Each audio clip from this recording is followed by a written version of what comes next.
Hi everyone, I am excited to welcome Daphne DeMaris back again. If you missed it, last week we posted a video where she talked to us about maintaining marital health during the stay-at-home order. And now we're taking a little bit of a different approach and talking more about those singles or maybe people who are living alone at this time, because both are a struggle. Both are just a different type of struggle. So Daphne, just to start things off, in case people didn't see the first video, can you tell us a little bit about yourself? Sure. And excuse me, I have a little frog in my throat due to pollen, so I might, be clearing my throat a little bit. But so I'm a licensed professional clinical counselor, licensed in the state of Minnesota, among other states. And I have been in practice for 20 years, and I take a distinctively Christ-focused approach with my clients. Yeah, I remember, when we were talking about it last time, that was one of the first things that you brought up. And it's something that, coming from Vallejo and being a Christ-centered organization, one of the many things we love about what you do. So jumping into today and talking about these singles and how the stay-at-home order might be affecting them.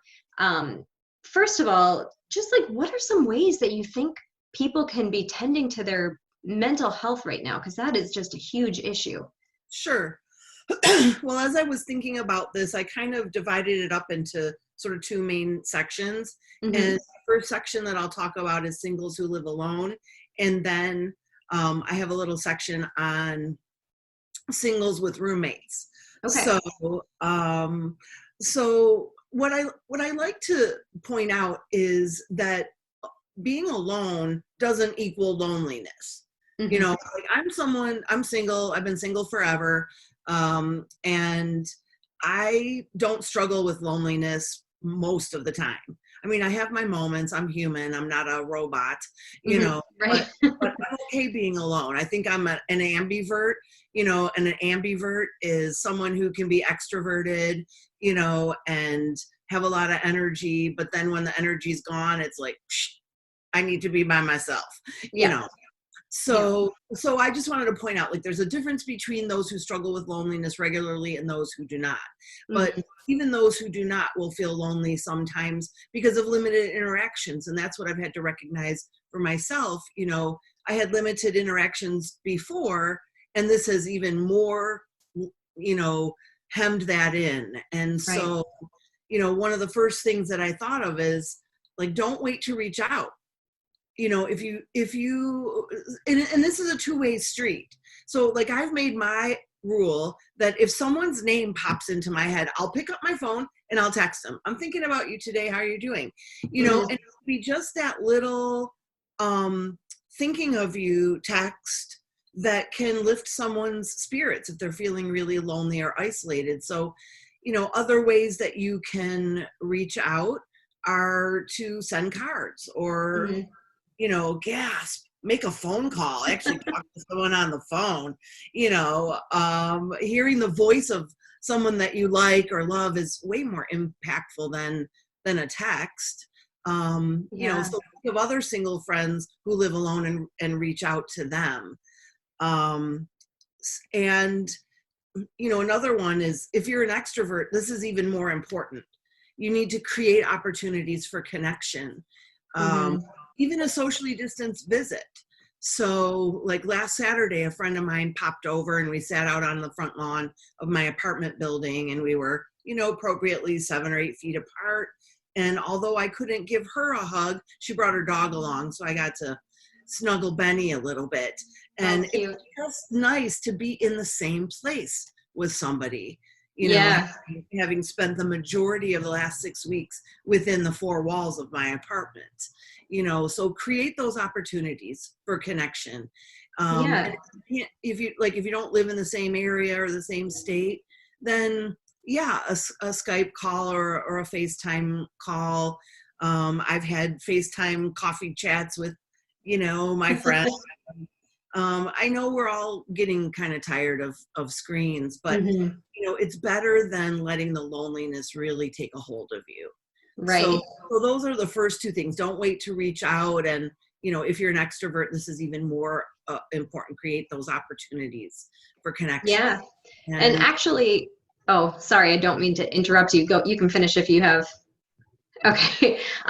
When the first one that you're talking about, reaching out, the gym that I go to actually has done this thing. It started with 6 girls who came together virtually, of course, and decided like, hey, we're going to send out like mini care packages to 6 girls, and then those girls are encouraged to, pay it forward and send just like a little gift thinking of you to someone else. And just, we have a shared Facebook page too for the members of the gym, and just seeing how much that has brightened people's days, and hearing like, hey, it was a really hard day, and then I found this on my doorstep and it just completely changed my day.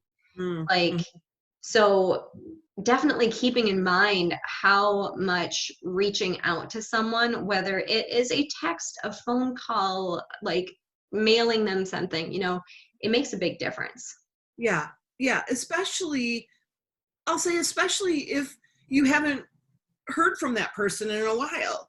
I'm Right. thinking a couple of weeks ago, my cousin's oldest daughter, you know, called me, and I love her. I mean, I lived with them when she was 10 months old. So I've had a relationship with her for a long time, and she's in her 30s and married and has 4 kids now. But she just reached out to see how I was doing because she knew that I lived alone. And, she said, it's madhouse crazy over here, but if you ever want to FaceTime, you'll at least get some good laughs, you know? And so I haven't taken her up on that yet, but I'm planning to, probably over this weekend, because, it would be fun to talk to her. But yeah, I mean, never underestimate the power of reaching out, thinking about, and I know it's hard for people who are married and with kids, really hard not to be wrapped up right now in what's going on in your own house. But if that person's name comes into your mind, text them, call them, send a card, whatever. Right. It'll make a difference. Yeah. And just to expand on that too, like whether you are someone who is married or reaching out to someone, or you're the single person who's reaching out to someone, like even if you are the person reaching out to someone, like, yeah, it makes that person feel good, but it also makes you feel good.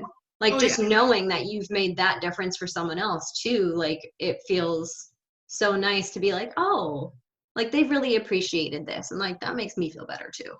sure. Yeah, and for those people who are not like me, who really struggle with loneliness, who are not good at being on their own, and especially if they're maybe immunocompromised and really feel nervous about even a socially distanced visit, Yeah. please, I want to appeal to you people, please reach out to a counselor. I mean, all of us are online now, and we have the skills and the training to help you to deal with more profound loneliness and underlying issues.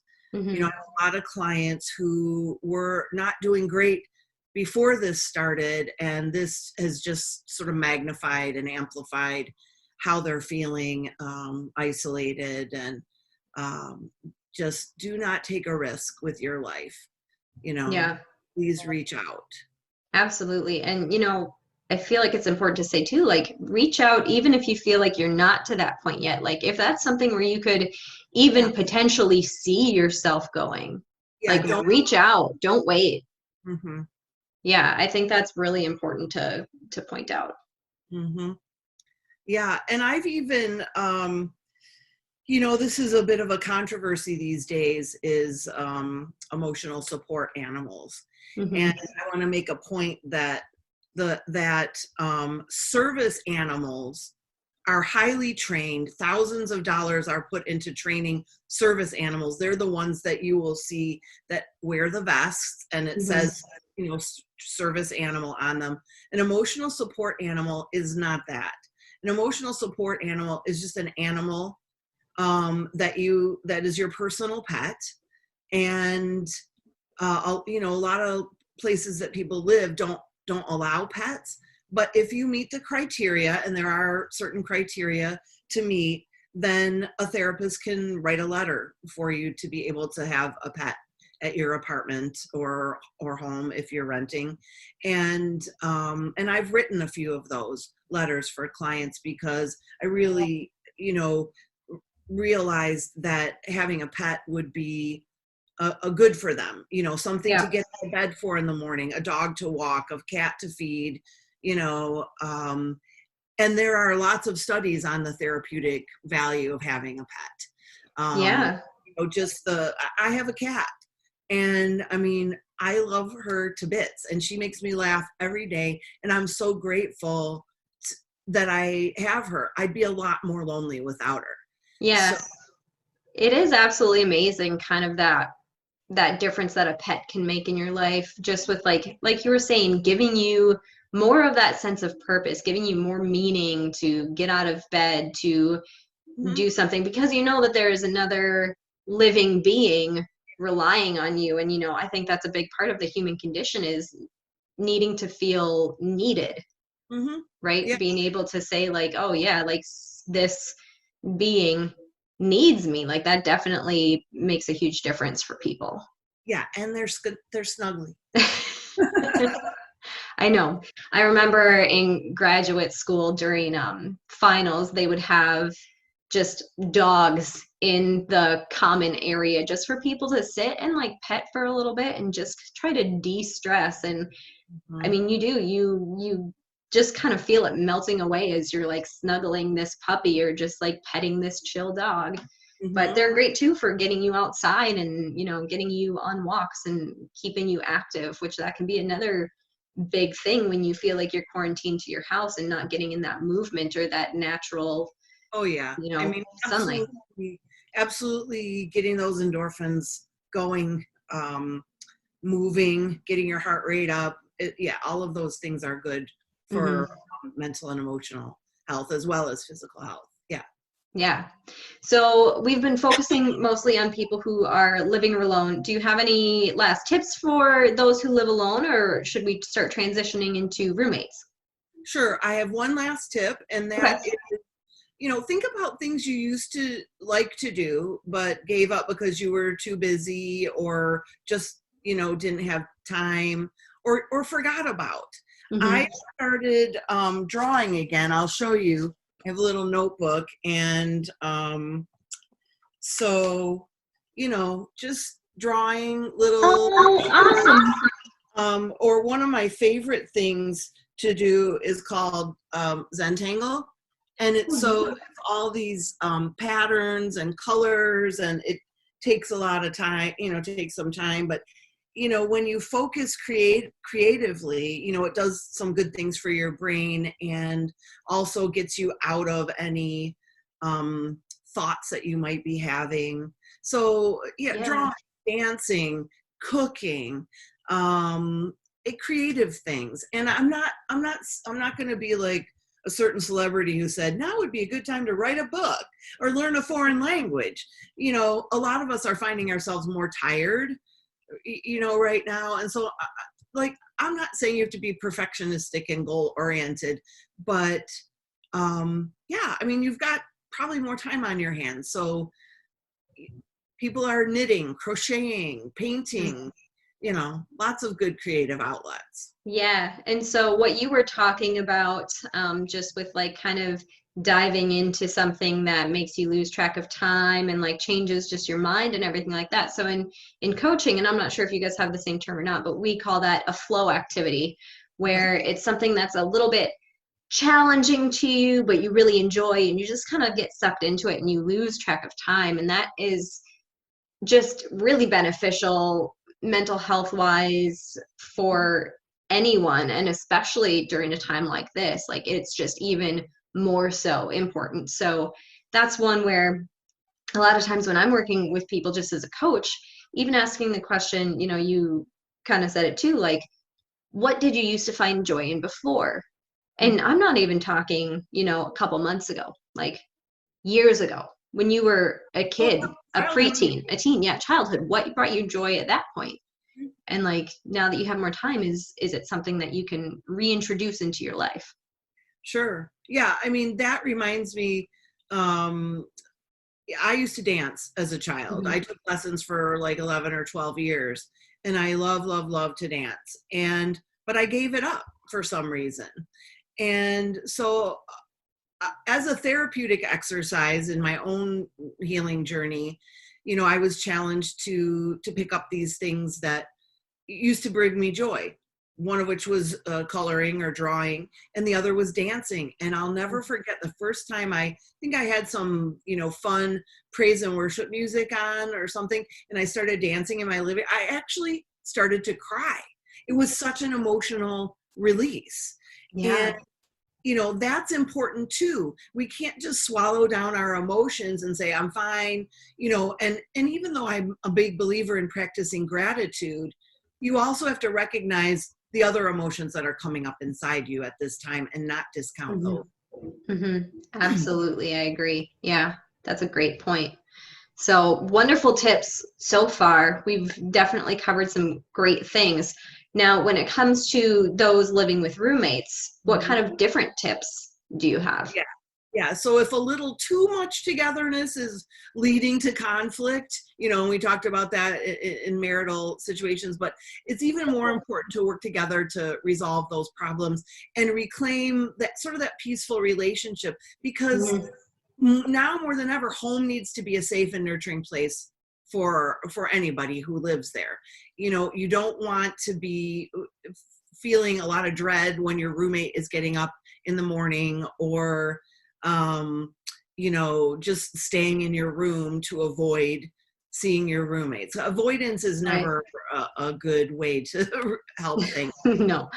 And so I just as I did on our last video when we talked about communication tips, I have a couple of tips. Okay. So the first one is, if there is something that needs to be discussed, maybe it's something that you've been holding on to for a while, which I don't recommend. I recommend keeping a short account. But if there's something weighty or emotional, stick to that topic. you Mhm. know this will help avoid rabbit trails and confusion. Don't attempt to distract from or derail the current issue by bringing something else up.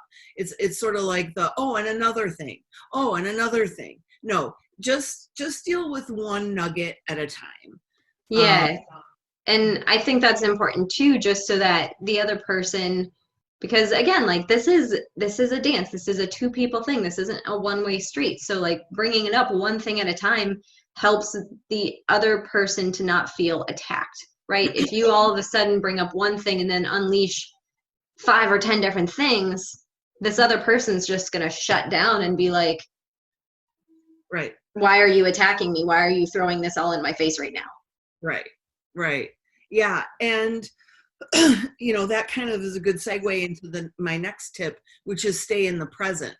Don't Mm-hmm. bring up past wounds or issues. And especially if you've been roommates for a while, and maybe you're doing the Minnesota nice thing and not bringing stuff up, but maybe you have a backlog of things that go back a while, but you haven't brought them up. Like, it's not fair to drop it all on a person at Right. once.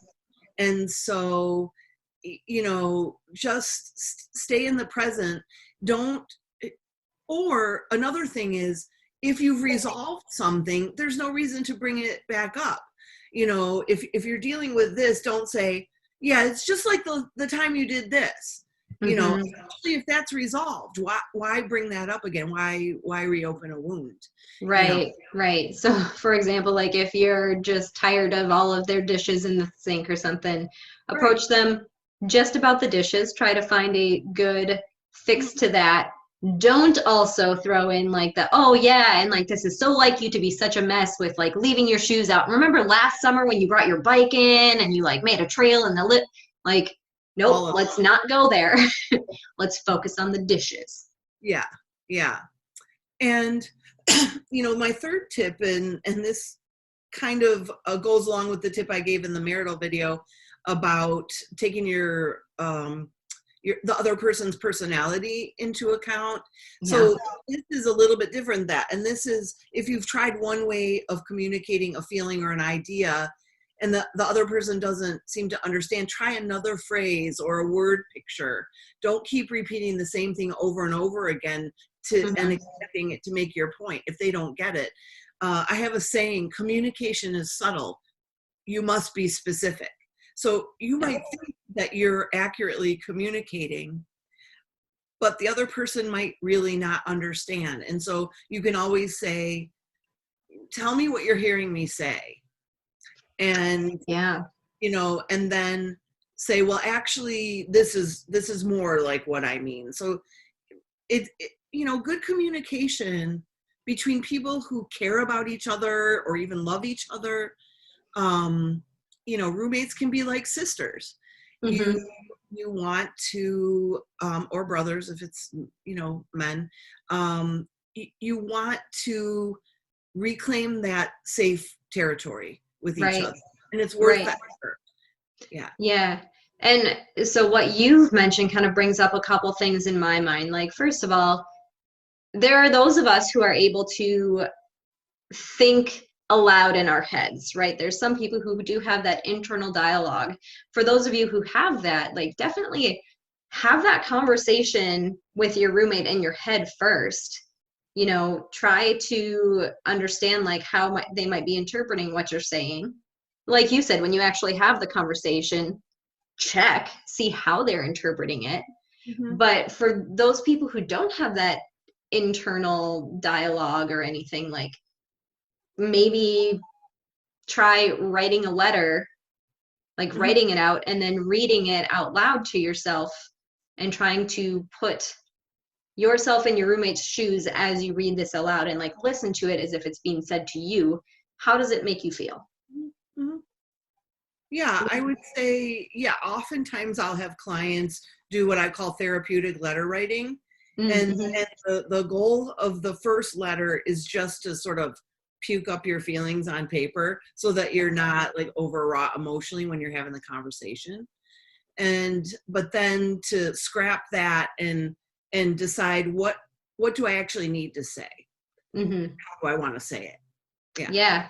And that journal writing or letter writing is incredibly therapeutic. There's a lot of research out there. I believe it's James Pennebaker who's done a lot of research to just all of the benefits that has on people, like not just mentally, but like it has an impact physically, like blood pressure wise. They've shown like it makes a difference and stuff like that too.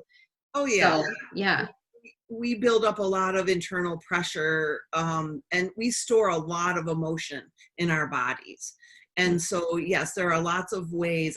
I was just having this conversation yesterday with a client where I said the word express means 3 different things. Express means fast. But in terms of communication, it means 2 other things. It means to verbalize it, to get it out. And to push, like in injection molding, I'm thinking manufacturing now, like things, an extruder, it expresses the product, whatever, it pushes it out. And if we're holding on to that emotion, yes, it causes illness in our body because stress and inflammation causes illness. So we don't want to store those emotions. We see headaches, tension headaches. We see muscle tension in necks, jaws. I find a lot of people who have problem with like TMJ, it's because they're swallowing what they need to say. Yeah, absolutely. So that's so interesting that you say that, just because one of the other things, and hopefully this isn't too far off topic because we're still talking about kind of those trapped things, but they've found like a lot of people who are dealing with some sort of physical ailment will describe it in a way that also kind of describes what else is happening in their life. Like people who have joint pain are like, oh, it's like there's sandpaper, there's like friction between my joints. And a lot of times that's stemming from friction that they have with another person or a relationship. Or like my autoimmune disease is like hardening of the skin.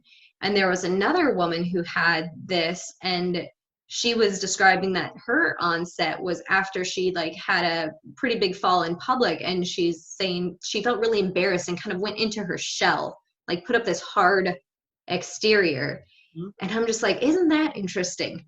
Yeah, well, we could do a whole video, another video on this, how the body responds, Yeah, to our emotions. Yeah. But absolutely. So that's just even, more to show like, hey, don't keep these things trapped inside, like communicate with a roommate, communicate with a friend, with your spouse, communicate with a counselor, yeah, whoever you need to express things to. There's that express word.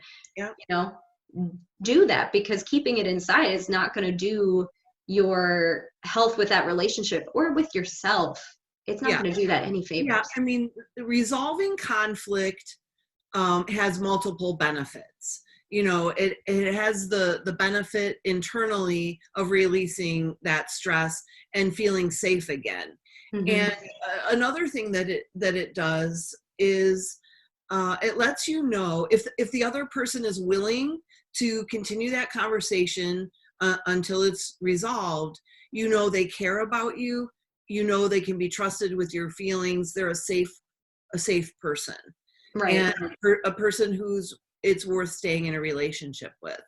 You know, Absolutely. Yeah. to avoid or deflect or gaslight, where you think, yeah, at the end of this lease, I'm out. I'm not going to keep living with this person. Yeah. Yeah. Absolutely. Such great points. Hmm. So, do we have another tip for those who are in a roommate situation? Well, so those were the tips that I had. Hmm.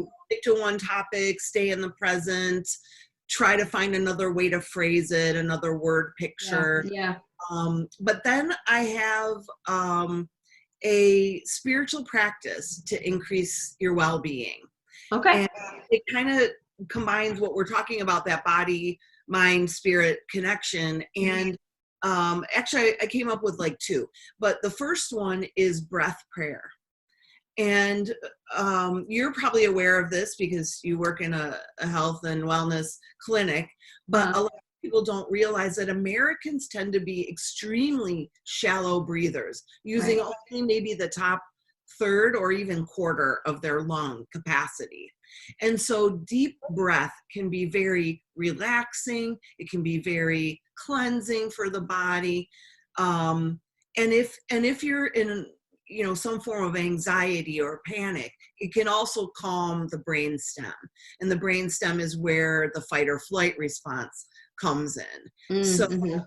the breath prayer that I teach my clients, I call it deep breathing with a twist, is like, come up with a simple prayer such as, Abba, I belong to you.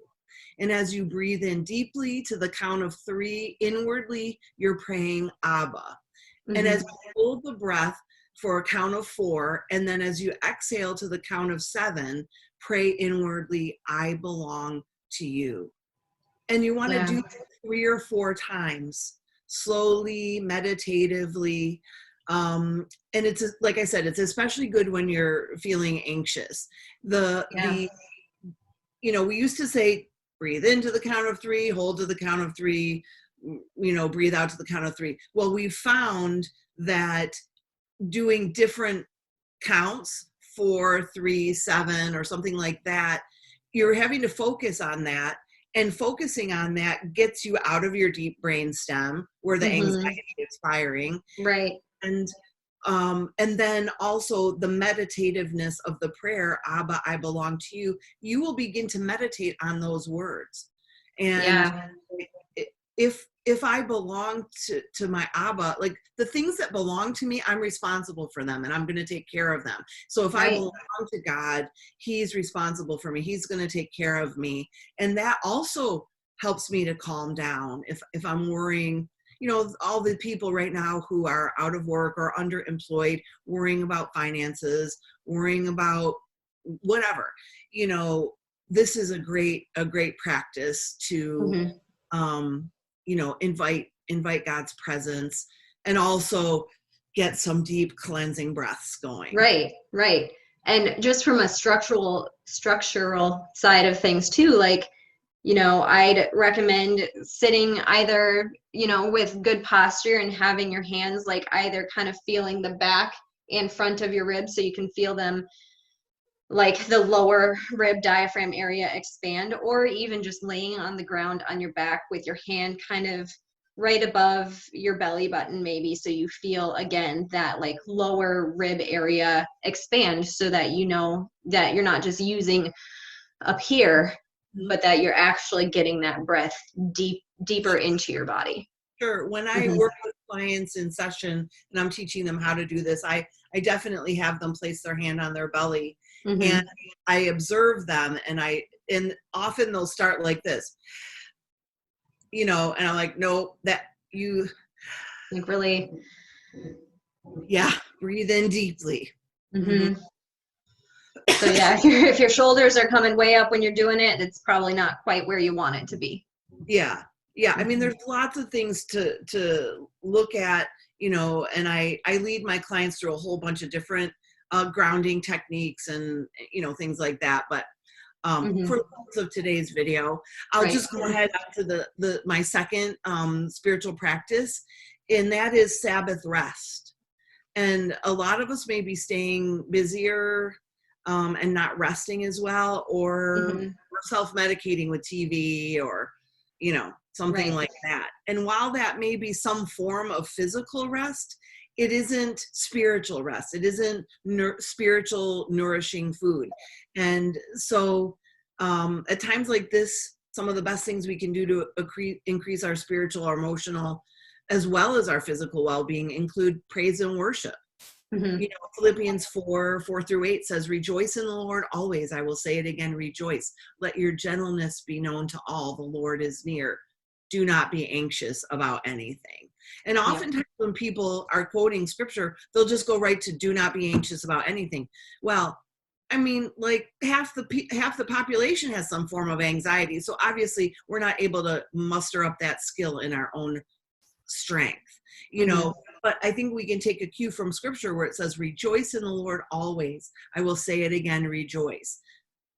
Let your gentleness be known to all. The Lord is near. Think about a crying baby in a crib, and the parent comes to pick that child up.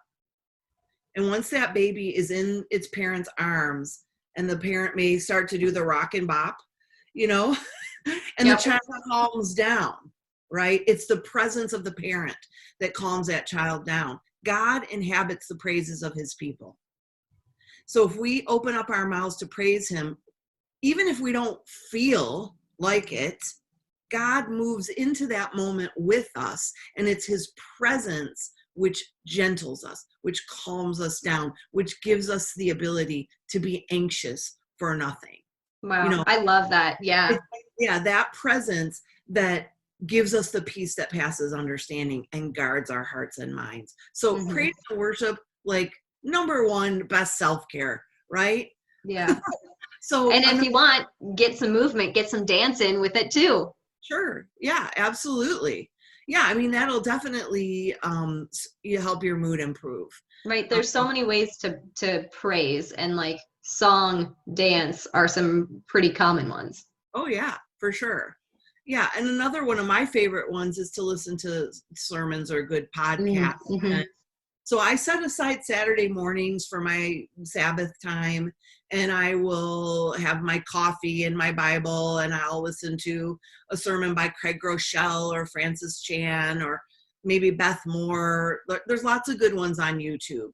I take notes. I ask the Holy Spirit to show me what God wants me to know that day and apply it to my thoughts and life. So that's a really good Sabbath practice.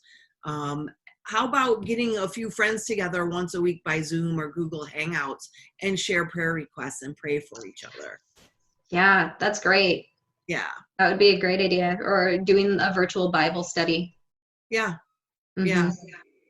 So, and then just to finish up, because I know you're going to ask, some of my two of my favorite resources. I picked like my top three, right? Best devotional ever. Streams in the Desert by L.B. Cowman. And it was written a long, long time ago. There's an updated version, so it's in today's English. But it is so meaty. It's not fluffy or like, I have a bias against some things that are written for women. Sometimes they can be just, I don't know, just not, it doesn't fit my personality. I'll say that and I'll move on. But I love Streams in the Desert because it is so on point and solid. Okay. Best spiritual disciplines book, if you're looking for some good spiritual discipline exercises to do, is called the Spiritual Disciplines Handbook, and it's written by Adele Calhoun. And as I did before, I'll share my list of tips and resources, and Elizabeth will post them with the YouTube video. So, yeah. And then how about looking for a new praise and worship channel on YouTube? One of my current favorites is People in Songs. And this is a creative community of worship leaders that will live in residence and work on writing new worship songs. And you've probably seen some of their videos on Facebook. And yeah, it's just a bunch of guys and gals praising the Lord together. And so you can put that up on YouTube on your TV and enjoy some great praise and worship. Yeah. And I mean, we are so much what we surround ourselves with, right? So having that on in the background, having those Zoom calls with other people who are doing these things too, like, you know, that's just going to reinforce what you're doing. Yeah. And, you know, the word says, don't forsake the fellowship of believers. Well, we're not able to gather together in our church buildings, but church isn't a building. It's the body of Christ. And so we need to continue gathering together, encouraging each other, exhorting each other, praying for each other. Right. Even if it's at a distance or virtually, you know, still getting that in, still doing that. Yep. Yeah.